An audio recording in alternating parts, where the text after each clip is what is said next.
मोची ने एक जूते का चमड़ा काट कर मेज पर रख दिया।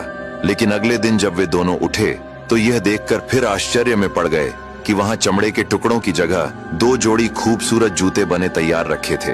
वे जूते इतने बढ़िया और नफासत से बने थे कि उनकी आंखें खुली की खुली रह गईं। अगली रात भी मोची ने ठीक वही किया, चमड़ा काट कर मेज पर छोड़ दिया और सुबह इस बार वहां 4 जोड़ी जूते रखे थे। वे इतने अच्छे बने थे कि उन्हें बेचकर मोची को अच्छा खासा पैसा मिल गया, इतना कि वह कुछ दान भी कर सका।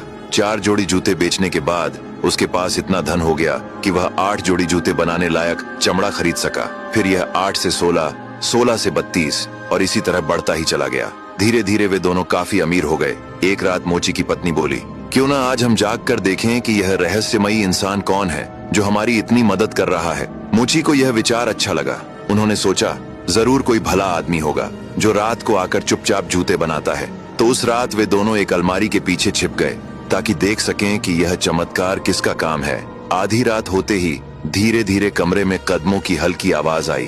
कुछ ही पल बाद कील पर हथौड़ा मारने की टिक टिक सुनाई दी, बिल्कुल वैसे जैसे चमड़े में छेद बनाकर सिलाई की जाती है। मोची और उसकी पत्नी ने सांस रोककर अलमारी के पीछे से झांका और जो उन्होंने देखा उसने उन्हें पूरी तरह स्तब्ध कर दिया। वहां कोई आदमी नहीं था बल्कि एक बेहद सुंदर एल्फ थी। उसके नुकीले कान चमक रहे थे, बड़ी चमकीली आंखें उत्साह से भरी थीं और चेहरे पर एक प्यारी सी मुस्कान थी।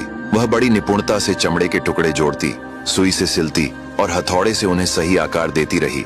सारी रात वह बिना थके काम करती रही और सुबह की पहली किरण फूटने से ठीक पहले अपना काम पूरा करके चुपचाप वहां से चली गई। लेकिन सबसे अजीब बात यह थी कि उसके पैर बिल्कुल नंगे थे।